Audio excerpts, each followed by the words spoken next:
एक vision document पेश हुआ था जिस पर दिन भर बातचीत हुई है और ये फैसला हुआ है कि हिंदुस्तान में एक नॉन पॉलिटिकल एक प्लेटफॉर्म खड़ा किया जाएगा और उसमें दानिश्वर जो टेक्नोक्रेट्स हैं, जो आईएएस ऑफिसर्स हैं, ब्यूरोक्रेट्स हैं, उलमा हैं, जजेस हैं, फौजी हैं, ये इनका एक ग्रोह बनेगा और वो ग्रोह एक लीडरशिप करेगा, वो 50 की हो या 51 की हो, वो एक सेंट्रल बॉडी बनेगी और हर स्टेट में और जो बड़े शहर हैं अगर वो बना सकते हैं वहाँ भी बनेगी और उसका जो कोऑर्डिनेटर होगा वो सेंट्रल एडवाइजरी बोर्ड का मेंबर होगा। ये कंसेंसस क्लियर है कि किसी एक की क़यादत नहीं करनी है बल्कि अब कलेक्टिव क़यादत होगी और हिंदुस्तान में जिस तरीके से फासिस्ट फोर्सेस जब चाह रही हैं वो हमारे ऊपर अटैक करती हैं, रोज़ आइन को तोड़ती हैं, रोज़ इस मुल्क की रूह को कत्ल करती हैं, उससे लड़ने की कॉन्स्टिट्यूशनली और लीगली वो एक प्लेटफॉर्म तैयार होगा। ये लड़ाई संविधान के लिए है या मुस्लिम समुदाय पे जो हमला अगर संविधान नहीं है तो मुसलमान का कोई वजूद ही नहीं है। अगर ये हिंदू स्टेट पहले ही से बन गई होती तो हम मुसलमान हिंदुस्तान में क्यों रहते? हम हिंदुस्तान इसलिए ऑप्ट किया था कि ये सबका मुल्क है, ये सबकी बराबरी है, ये आइन है जिसने हमको यहाँ मजबूर किया। हिंदुस्तान में जो मुसलमान है उसने अपने खून की कुर्बानी दी है, उसने अपने खून को बांटा है, इसलिए बांटा कि वो मुस्लिम मुल्क में नहीं गया था। तो जब वो मुस्लिम मुल्क में नहीं गया तो वो हिंदू मुस्लिम मुल्क में कैसे रह लेगा? ये आइन ने हमको जोड़ा था और इसी आइन के तहफ़्फ़ुज़ के लिए आज सब लोग बैठे थे। ये हिंदुस्तान की तारीख़ में पहली बार हुआ है कि 382 लोग दिल्ली से बाहर से आए, कोई बस से नहीं आया, किसी को बुलाया नहीं गया, ये लोग अपने पैसों से आए, अपने खर्चात खर्च किए और कोई भी इनको किसी तरह की फैसिलिटी देने की हम लोगों की हैसियत नहीं थी।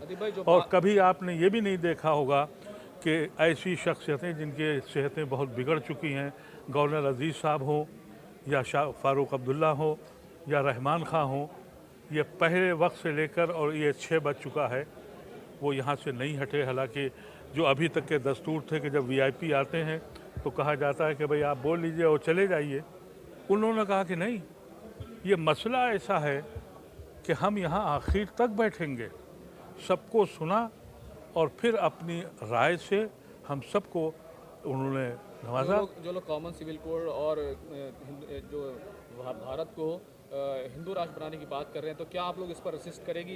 ये हो क्यों रहा है? ये आज जो ये इज्तिमा हुआ है, ये मैं नहीं कह रहा कि ये कोई जलसा था। आपने देखा कभी कोई मीटिंग होती है उसमें सदर नहीं होता? आज कोई सदर नहीं था, आज कोई स्टेज नहीं सजाया गया था कि फलां को प्रोजेक्ट करना है। आज सर जोड़ के बैठे थे हिंदुस्तान के मुसलमान और गयूर मुसलमान, और वो मुसलमान जो बहुत दूर दराज से आए हैं, वो इस मुल्क को इन्हीं चीज़ों से रोकने के लिए।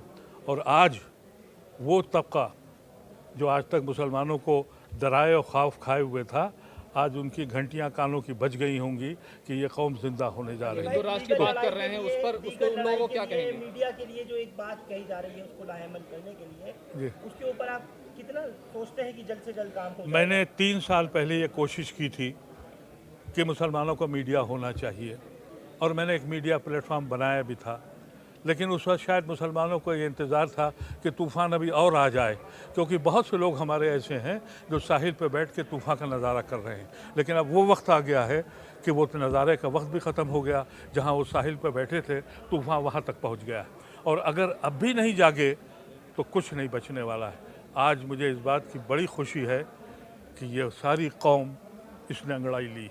जो लोग कॉमन सिविल कोड के थ्रू हिंदू राष्ट्र बनाने की बात कर रहे हैं, उनसे क्या कहेंगे आप? उनसे लड़ेंगे। कॉमन सिविल कोड पहले अपना तो बना लें। अरे वो कौम जिसके यहाँ यही नहीं पता है कि उनका कोड क्या है। अरे कहीं मामा से शादी जायज़ है, कहीं गौत्र में नहीं शायद है, कहीं गौत्र में नहीं करते और कहीं सगे मामा से शादी करते हैं। तो पहले अपने को तो ठीक करें। हमारा तो सिविल कोड बिल्कुल सिंपल है, लड़का और लड़की और 2 गवाह, हमारा निकाह हो गया। हम 7 फेरे तो करते नहीं हैं। ये वो लोग हैं जो एहसास कमतरी में मुब्तला हैं, ये लड़ाई हमारे हिंदू भाइयों से नहीं है। हिंदू तबके में जो तबका एहसास कमतरी में मुब्तला है, उसको ये समझ नहीं आ रहा है कि उसका क्योंकि सुप्रीम कोर्ट भी कह चुका है वो कोई मजहब नहीं है, खुद भागवत कह चुका है ये कल्चरल एक प्लेटफॉर्म है। तो जिस शख्स को यही नहीं पता लग रहा है कि हमारा अपना कौन सा कोड है, तो वो दूसरों की तरफ देखता है। क्योंकि हमारे यहाँ तो कॉन्ट्रैक्ट सिंपल कॉन्ट्रैक्ट है कि भाई फला इन शराइत पर मियाँ बीवी की हैसियत से रहेंगे और इन शराइत पर अलग हो सकते हैं। यहाँ तो सालों साल अदालत में चलेगा, एक फेरा नहीं 7 फेरे चलेंगे और 7 जन्म चलेंगे। तो अभी ये एहसास कमतरी की चीज़ें हैं, ये अमली कुछ नहीं होने वाला है, लेकिन कोई लड़ने वाला नहीं था। अल्लाह का करम है, आज ऐसा लगा हर तबके से, यानी उलमाओं ने भी इत्तेफाक किया, पॉलिटिकल पार्टीज़ के एमपीज़ आए थे उन्होंने भी किया, बहुत सी जमातों के नुमाइंदे आए थे उन्होंने भी यही बात कही कि we should have a platform to fight with these people who are bent upon to destroy the country and the constitution. आदिफ साहब, बहुत सारी मुस्लिम बड़ी तंजीमों के जिम्मेदारान आज यहाँ नहीं थे, क्या उनसे भी रब्ता किया जाएगा? जैसे हमने देखा भी कि कई लोगों ने मैंने किसी तंजीम को नहीं बुलाया, इसलिए नहीं बुलाया कि हमारे पास बहुत सी तंजीमें हैं। अगर तंजीमें काम कर रही होती तो इसकी ज़रूरत नहीं थी, लेकिन तंजीमों के अंदर जो शख्सियात थे उनको दावतनामे हमने ज़रूर भेजे। उसमें से 1 आध 4 5 बहुत से लोग आए हैं। तंजीम तस्लीम रहमानी की भी है और मैंने देखा कि मशावरत की भी यहाँ सेक्रेटरी वो भी आए हुए थे। तंजीमों के बहुत से लोग आए, तामीर मिल्लत के भी लोग आए, लेकिन बहसियत तंजीम के नहीं आए, बहसियत शख्सियत को बुलाया। तंजीमें से हमारा तजुर्बा बहुत अच्छा नहीं है और अगर अच्छा होता तो इसकी ज़रूरत थी ही नहीं। ये मेरी सोच है और मैं समझता हूँ कि आज मेरी सोच पे मोहर लग गई है। ये पूरे हिंदुस्तान से जो नुमाइंदे आए हैं, आप यकीन कीजिएगा इसमें से 90% लोगों को मैं पहचानता भी नहीं, जानने की तो एक अलग बात है। शुक्रिया। अभी जिंदा है, उसने अंगड़ाई ली है और जालिमों को ये समझ लेना चाहिए कि अगर ये कौम खड़ी हो गई तो कोई तूफान भी इसको रोक नहीं सकता। आज से पहले मैं एक डरा हुआ इंसान था, आज से पहले मैं एक खौफजदा इंसान था। मुझे तरस आता था अपनी कौम पर, रातों को कभी कभी सोचता था तो नींद उड़ जाती थी कि मेरी कौम का होगा क्या। इतनी बेहिसी, इस कदर खौफ। लेकिन आज मैं इस आरज़ू के साथ जा रहा हूँ कि अल्लाह ताला मुझे थोड़ी ज़िंदगी और दे दे। आज से पहले मुझे ये नहीं मालूम था कि मैं जिंदा क्यों हूँ, किस लिए हूँ, लेकिन अब आज एक मकसद मिल गया है। परवरदिगार से ये ख्वाहिश है, दुआ है कि कुछ जिंदगी और दे दे, मैं अपनी कौम को ऐसे ही जगता हुआ देखूं। और ये अगर कौम जग गई तो ये मुल्क बच गया, नहीं तो मुल्क भी तबाह हो जाएगा। मुझे आप लोगों ने जिम्मेदारी दी है, मैं 3 से 4 हफ्ते के अंदर उन सारे हजरात को कांटेक्ट करूंगा, क्योंकि मैं ये समझता हूं कि ये वक्त इनफरादी क़यादत का नहीं रह गया है, अब इज्तिमाई क़यादत होनी चाहिए।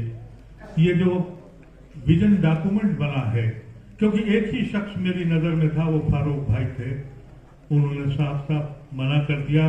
मेरी हमारे अजीज भाई की ख्वाहिश को भी नहीं माना। ये बात ठीक है कि इज्तिमाई क़यादत के लिए एक ग्रुप तैयार होगा, जिसमें वकला भी होंगे, जिसमें जजेस भी होंगे, जिसमें टेक्नोक्रेट्स होंगे, जिसमें ब्यूरोक्रेट्स होंगे, जिसमें अहले दीन से ताल्लुक़ करने वाले उलमा कराम भी होंगे। आज की मजलिस में भी मैंने जिन हजरात को भी दावत दी थी, वो इसलिए नहीं दी थी कि कौन किस जमात का है। मैंने कहा था कि शख्सियात को बैठना चाहिए और शख्सियात बैठें और उनके ऊपर जो वक्त आया हुआ है अपनी नस्ल के लिए फिक्र करें। मैं समझता हूँ ये एक तारीखी दिन था। कैसे शुक्र अदा करूँ, अल्लाह तबारक व तआला का एहसान और करम है। मैं चाहता हूँ कि जो लोग आए हैं उनकी दुआओं को अगर मेरा मालिक सुन ले तो मैं समझता हूँ कि ये मुल्क भी बचेगा और हम सब बच जाएंगे। इन अल्फाज के साथ ये वादा है मेरा कि मैं 3 से 4 हफ्ते के अंदर آپ سب حضرات سے رابطہ کروں گا. میرے ریسورسز نہیں ہیں, ہمارے چند ساتھی ہیں جس میں مسعود رضوی موجود ہیں, ایوبی ہیں, اور آپ نے اعظم بیگ کو تو پورے دن دیکھ ہی لیا. اسی طرح کے ہمارے دوست چیکو ابرار ہیں. ہم 10-15 لوگ تھے, ہمارے یہاں پر 4-5 لوگ اور بیٹھے ہوئے ہیں. لیکن یہ کارواں بڑھ جائے گا, اور میں سمجھتا ہوں کہ یہ اگر کارواں بڑھے گا تو یہ کاروان حق ہوگا, اور کاروان حق کی ایک زمین ہم ضرور تیار کریں گے.